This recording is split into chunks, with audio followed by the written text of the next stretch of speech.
ಈ ನಡುವೆ ಕಾಂಗ್ರೆಸ್ ನಾಯಕ ರಾಹುಲ್ ಗಾಂಧಿ ಸ್ಪರ್ಧೆ ಮಾಡಲಿರುವಂಥ ಕೇರಳದ ವಯನಾಡು ಕ್ಷೇತ್ರದಲ್ಲಿ ಟಿಪ್ಪು ಸುಲ್ತಾನ್ ಹೆಸರು ಇದೀಗ ಸದ್ದು ಮಾಡ್ತಾ ಇದೆ. ಕೇವಲ ಕರ್ನಾಟಕದಲ್ಲಿ ಮಾತ್ರವಲ್ಲ, ಉರಿಗೌಡ, ನಂಜೇಗೌಡ, ಉರಿಗೌಡ ಅಲ್ಲ, ಕೇರಳದಲ್ಲೂ ಕೂಡ ರಾಹುಲ್ ಗಾಂಧಿ ಎದುರು ಕಣಕ್ಕಿಳಿದಿರುವ ಕೇರಳ ಬಿಜೆಪಿ ರಾಜ್ಯಾಧ್ಯಕ್ಷ ಕೆ ಸುರೇಂದ್ರನ್, ನಾನು ಗೆದ್ದರೆ ಅಲ್ಲಿರುವಂಥ ಸುಲ್ತಾನ್ ಬತ್ತೇರಿ, ಮಂಗಳೂರಲ್ಲೂ ಸುಲ್ತಾನ್ ಬತ್ತೇರಿ ಇದೆ, ವಯನಾಡಲ್ಲೂ ಇದೆ, ಸುಲ್ತಾನ್ ಬತ್ತೇರಿ ಪಟ್ಟಣದ ಹೆಸರನ್ನು ಗಣಪತಿ ವಟ್ಟಂ ಅಂತ ಬದಲಾಯಿಸ್ತೇನೆ ಅಂಥೇಳಿ ಒಂದು ಹೊಸ ಅಸ್ತ್ರ ಬಿಟ್ಟಿದ್ದಾರೆ.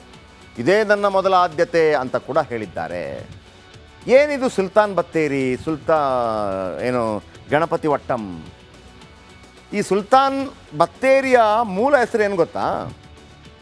ಅಲ್ಲಿ ಮದ್ದುಗಳನ್ನು ಸಂಗ್ರಹಿಸಿಡಲಾಗ್ತಾ ಇತ್ತು, ಅದೆಲ್ಲರಿಗೂ ಗೊತ್ತಿರುವಂಥ. ಸುಲ್ತಾನ್ ಬತ್ತೇರಿಯಿಂದ ಮದ್ದುಗಳನ್ನು ಸಂಗ್ರಹಿಸಿಡಲಾಗ್ತಾ ಇತ್ತು. ಮಂಗಳೂರಲ್ಲಿ ನೀವು ಕಾಣ್ಬೋದು, ಸುಲ್ತಾನ್ ಬತ್ತೇರಿ ಬೇರೆ ಬೇರೆ ಕಡೆ ಇದೆ. ಆದರೆ ಅದು ನಿಜವಾದ ಹೆಸರು ಸುಲ್ತಾನ್ಸ್ ಬ್ಯಾಟ್ರಿ ಅಂತ. ಬ್ಯಾಟ್ರಿ ಹೋಗಿ ಬತ್ತೇರಿ ಅಂತ ಆಗಿದೆ. ಬನ್ನಿ, ಇದರ ಬಗೆಗಿನ ಕೆಲವು ಇಂಪಾರ್ಟೆಂಟ್ ಪಾಯಿಂಟ್ಸ್ ನಿಮ್ಮ ಮುಂದೆ ಇಡ್ತಾ ಹೋಗ್ತೀನಿ. ಕೆ ಸುರೇಂದ್ರನ್ ಬಿಜೆಪಿ ರಾಜ್ಯಾಧ್ಯಕ್ಷ ಮತ್ತು ರಾಹುಲ್ ಗಾಂಧಿ ನಡುವಿನ ಸಮರ ಏನು? ಕೇರಳದಲ್ಲೂ ಟಿಪ್ಪುವಿನ ಅಸ್ತ್ರ ಪ್ರಯೋಗ ಮಾಡಿದೆ ಬಿಜೆಪಿ. ಎಷ್ಟು ಲಾಭ ತಂದು ಕೊಡುತ್ತೆ ಗೊತ್ತಿಲ್ಲ. ಈ ಹಿಂದೆ ಸುರೇಂದ್ರನ್ ಅಯ್ಯಪ್ಪ ಅಸ್ತ್ರವನ್ನು ಉಪಯೋಗಿಸಿತು, ಅದರೇನು ಲಾಭ ಆಗಲಿಲ್ಲ. ವಯನಾಡಲ್ಲಿ ಹಿಂದೂಗಳ ಮತಾಂತರ ಮಾಡಿದ್ದ ಟಿಪ್ಪು ಅಂತ ಆರೋಪ ಮಾಡ್ತಾ ಇದೆ ಬಿಜೆಪಿ. ಜೊತೆಗೆ ವಯನಾಡು ಮಲಬಾರ್ನಲ್ಲಿ ಅಪಾರ ದೇಗುಲಗಳನ್ನು ಟಿಪ್ಪು ಸುಲ್ತಾನ್ ನಾಶ ಮಾಡಿದ್ದಾನೆ ಅಂತೇಳಿ ಆರೋಪ ಮಾಡ್ತಾ ಇದೆ. ಟಿಪ್ಪು ದಾಳಿಗೂ ಮುನ್ನ ಊರ ಹೆಸರು ಗಣಪತಿ ವಟ್ಟಂ ಅಂತ ಇತ್ತು.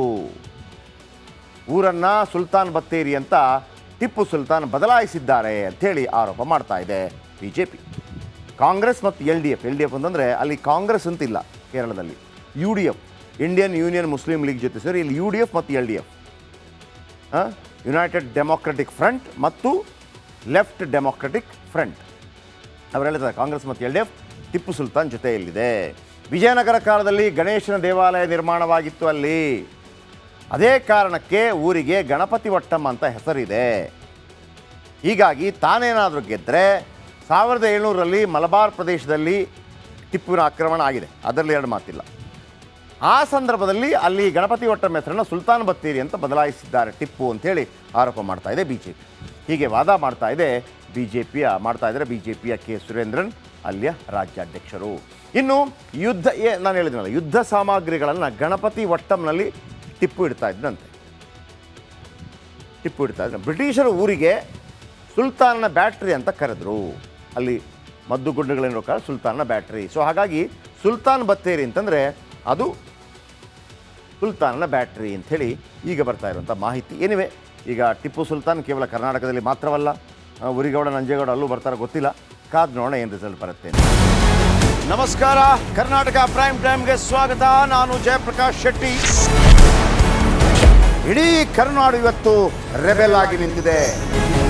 ಈ ಹಗರಣಗಳನ್ನು ಸದನದಲ್ಲಿ ಪ್ರಸ್ತಾಪ ಮಾಡಲು ಕೂಡ ಕಾಂಗ್ರೆಸ್ ಹಿಂದೇಟು ಹಾಕಿದ್ದೇಕೆ? ನಿಮ್ಗೆ ಸಂಬಳ ಅದಕ್ಕೆ, ನಿಮಗೆ ವಾಹನ ಅದಕ್ಕೆ, ನಿಮಗೆ ವೆಪನ್ ಅದಕ್ಕೆ, ನೀವು ಅದನ್ನು ಸೆರೆ ಹಿಡಿಬೇಕಾಗಿತ್ತು. ನೀವು ವಿದ್ಯುತ್ ಬರ ಇದೆ ಅಂತ ಹೇಳ್ತಾ ಇದ್ದೀರಿ, ಎಲ್ಲಿ ಬರ ಇದೆ ನೀವು ಹೇಳಬೇಕು. ಪಾಕಿಸ್ತಾನ್ ಆಕ್ಯುಪೈಡ್ ಕಾಶ್ಮೀರ್ ಅದು ಎಂದೆಂದಿಗೂ ನಮ್ಮದು. 40 ಮೆಷಿನ್ಗಳು ತಂದಿತ್ತು ನೋಟ್ ಎಣಿಸುವುದಕ್ಕೆ, ಅದೇ ಹಾಳ.